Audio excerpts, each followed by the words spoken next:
Hello friends, स्वागत है आपका एक बार फिर से मेरे चैनल विद बबीता नेगी में। आज मैं आपके लिए कुर्ती कटिंग की फुल वीडियो लेके आई हूँ।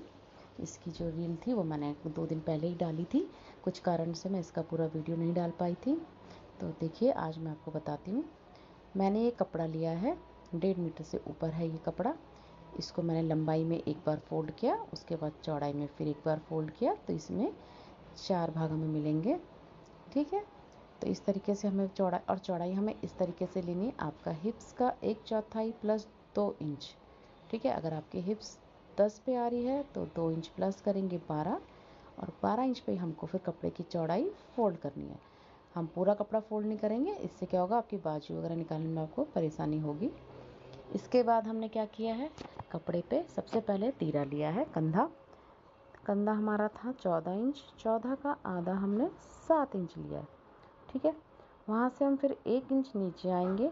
1 इंच नीचे आने के बाद हमको वहाँ से फिर 7 इंच नीचे आना है। ठीक है, 7 इंच नीचे आने के बाद ये हमारा बगल का निशान है। आप इसको 7 से 7.5 पे भी आ सकते हैं अगर आपको लूजिंग चाहिए बगल पे। ठीक है, उसके बाद हमने इसकी चेस्ट का निशान लगा लिया यहाँ पे चौड़ाई का। अगर हमारी चेस्ट 38 है तो हमने 40 रखनी है, 2 इंच एक्स्ट्रा मार्जिन लेके, तो 40 का चौथाई 10 हो गया। ठीक है, ये हमने चेस्ट का लगा लिया। अब हम यहाँ से जाएंगे 7 इंच नीचे, कमर का निशान।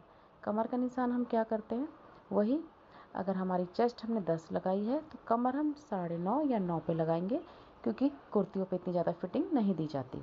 ठीक है, तो हमने यहाँ पे 9.5 कमर की चौड़ाई लगा ली। अब इसके बाद हमने यहाँ से फिर 7 इंच नीचे जाना है, और वो हमारा हिप्स का निशान हो गया। आप देखिए 7 और 7 के उस पर ही जाएंगे मार्जिन पे, क्योंकि यही कुर्ती का बेस्ट रहता है। तो आपने ये लगा लिया निशान, और इसमें हिप्स का देखिए, अगर आपकी 40 है, चौथाई आपका 10 हो रहा है, तो आप इसको 10.5 कर लेंगे, लूजिंग रखेंगे। तो 10.5 पे आपकी हिप्स का हो गया, 9.5 पे आपकी कमर का हो गया, और 10 इंच आपका चेस्ट का हो गया। ठीक है, कुर्ती क्योंकि हमेशा शॉर्ट कुर्तियाँ जो बनती है वो फिटिंग की नहीं बनती हैं, तो इसलिए इस तरीके से अब हम ये जो पॉइंट हैं इनको जोड़ लेंगे। ये जो मैंने आपको ये पॉइंट बताए हैं, ये हमारे सिलाई के हैं। आप कभी जब किसी कुर्ती को या सूट को पलट के उल्टा करके देखेंगे तो उसमें एक सिलाई का निशान होता है, और उसके बाहर से कपड़ा एक्स्ट्रा होता है। तो हमने अभी ये जो निशान लगाया था ये सिलाई का था। अब हम इसके बाहर एक्स्ट्रा कपड़ा लेंगे, वो हम 1.5 इंच पे लेंगे। बगल से हमने चेस्ट का लगाया था, चेस्ट से हम लेंगे 1.5 इंच पे, कमर से लेंगे 1.5 इंच पे, और हिप से हम लेंगे 1 इंच पे। हिप से 1 इंच का इसलिए कि हिप्स पे से हमें जो ये नीचे चाक खुली होती है इसको सिलाई करनी होती है। तो सिलाई में अगर 1.5 इंच रहेगा कपड़ा तो ज़्यादा मोटा हो जाएगा, फिनिशिंग अच्छी नहीं आएगी, तो आप 1 इंच रखेंगे। ठीक, उसके बाद अभी हमने जो आर्म होल का जो बगल का निशान लगाया था वो भी चौकोर था, उसको हम क्या करेंगे, शेप पट्टी से गोलाई दे देंगे। अगर आप नॉर्मल अगर हाथ से कर सकते हैं तो कर लीजिए, वरना आप शेप पट्टी से इस गोलाई को देंगे, इससे गोलाई अच्छी आ जाती है। बाकी आप देख लीजिए उसके बाद आपको लेंथ कितनी रखनी है, क्योंकि ये थोड़ा कपड़ा नॉर्मल शॉर्ट कुर्ती से थोड़ा सा बड़ा था, तो मैं इसको नहीं चाह रही थी कि मैं इसको ज़्यादा शॉर्ट करूं, तो इसलिए मैंने इसकी लेंथ जितनी थी उतनी ही रखी है। फोल्ड करने के लिए जितना एक्स्ट्रा जो मार्जिन चाहिए वो उतना बस। ठीक है, ये इतना करने के बाद इतना आपको समझ में आ गया होगा कुर्ती के लिए कैसे नाप लगाना है, किस तरीके से लगाना है, ये आप देख लीजिए। इसके बाद हम इसको कटिंग कर लेंगे। ठीक है, कटिंग में अभी देखिए, जो हम ना जिस तरीके से आप स्टार्टिंग में अगर अभी कभी काटते हैं कपड़ा, अगर आप शुरुआत कर रहे हैं अभी, तो हम क्या करते हैं कि जो हमने निशान जो लगाए हैं उससे थोड़ा बाहर एक सूत, ठीक है, हम एक सूत आगे बाहर को करते हैं। बाई चांस कभी क्या होता है कि आपसे कोई कपड़ा गलत कट गया, अगर आपने लाइन पे जो निशान लगाया उसी पे काटा और कुछ टेढ़ा मेढ़ा हो गया, तो हम क्या कर सकते हैं, उसको दोबारा हल्की सी कटिंग से सीधा कर सकते हैं, अगर आप बिगनर हैं इसलिए। तो ठीक, आप इस तरीके से हल्का जो निशान लगाया उससे हल्का सा शेप में बाहर से काट लीजिएगा, तो सही रहेगा आपके लिए। इस तरीके से हमने कटिंग कर ली कुर्ते की। ठीक है, ये सिंपल तरीका है कुर्ते काटने का। तो इस तरीके से काटने के बाद अब हमने क्या किया है, जो हिप्स पे और कमर पे और हमने ये बगल पे जो फिटिंग का निशान लगाया था, वहाँ पे हम कपड़े को हल्का सा कैंची से कट कर लेंगे। ये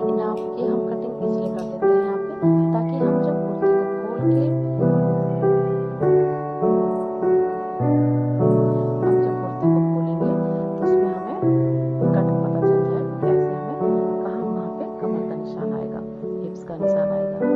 अब हमें क्या करना है, जो तिरछा में 1 इंच हमने ऊपर से एक्स्ट्रा लिया था, उसके लिए गले की साइड से हम पहले गले की चौड़ाई 3 इंच ले लेंगे। 3 इंच के बाद उसको 1 इंच तिरछा डाउन कर लेंगे। ये हमने डाउन कर लिया और इसे हम कट कर लेंगे। ठीक है, एक तिरछा हो गया, ऊपर से कंधे से ही हमारा तिरछा हो जाएगा। अगर हम इसको सीधा रखेंगे तो हमारे कंधे पे अच्छी फिनिशिंग नहीं आएगी और झूल आएगा कंधे पे।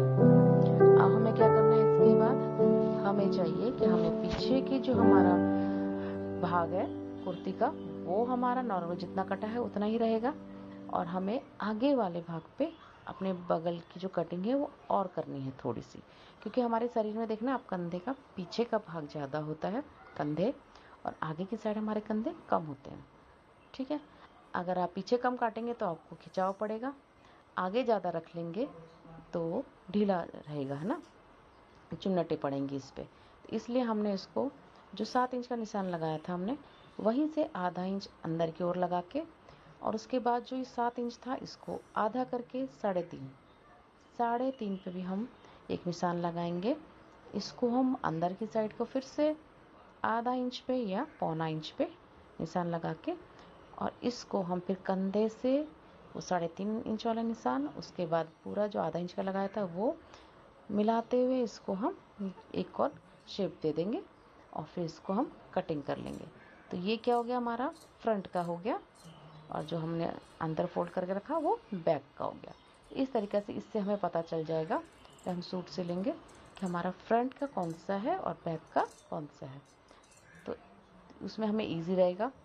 ठीक है, और ये देख के ही काटें, अगर फ्रंट वाला आपका बैक पे चला गया ये, तो फिर आपको पीछे से कंधे पे कसाव आएगा। इस तरीके से इसके बाद देखिए मैंने इसका गला भी कटिंग कर लिया है। कटिंग करके इसको पहले कपड़े पे पेस्टिंग पेपर चिपका के, और नॉर्मली ये सिंपल डिज़ाइन आते हैं कुर्ती वाले, ये मैंने करके सिलाई। अब इसको मैं अंदर का कपड़ा एक्स्ट्रा जो है इसे कटिंग कर रही हूँ। अब इसको कटिंग कर लेंगे ताकि हम इसको पट्टी को फिर अंदर फोल्ड कर सकें। ठीक है, लेकिन इसको अंदर फोल्ड करने से हम पहले क्या करते हैं कि जब हमने गला काट लिया अंदर की साइड से, उसके बाद जहाँ जहाँ इस कपड़े पे कहीं पे हमारा कोना होता है, कहीं पे गोलाई होती है, वहाँ से हम इसको हल्के हल्के कट दे देंगे, ताकि हम जब इसको हम अंदर की साइड फोल्ड करेंगे तो फिनिशिंग से फोल्ड हो जाए, कोई झोल वगैरह ना पड़े। तो देखिए इस तरीके से हमें कटिंग करनी है। तो देखिए अगर आपको मेरा ये तरीका समझ में आ रहा हो तो आप मेरे चैनल को लाइक करना, शेयर करना और सब्सक्राइब करना। आगे भी मैं आपको इसी तरीके से बताती रहूँगी। अभी मैंने इस कुर्ती पे क्या है पॉकेट भी लगाई है, और जो इसकी स्लीव्स थी वही मैंने बेल स्लीव्स बनाई थी। तो इसका वीडियो भी मैं आपको बताऊँगी किस तरीके से हमें लगानी होती है कुर्ती पे पॉकेट। तो अगर आप इस तरह मेरे को लाइक करते रहेंगे मेरे चैनल को, तो मैं आपको आगे फिर बताती रहूँगी कि किस तरीके से हमें काम करना है। तो देखिए ये है कुर्ती का फाइनल। अब इस तरीके से मैंने इसका नेक बनाया है, ये इसकी बेल स्लीव्स बनाई हैं, सिंपल, कोई लेस नहीं कुछ नहीं। आपको सिर्फ एक कटिंग बताइए, आपको डेली यूज़ में पहननी है घर पे या ऑफिस वगैरह में पहननी है, तो ये इस तरीके गर्मियों के लिए बहुत अच्छा है। ये साइड में मैंने इसकी पॉकेट लगा दी है। तो आप बताना आपको कैसा लगा, अच्छा लगे तो लाइक करना। Thank you.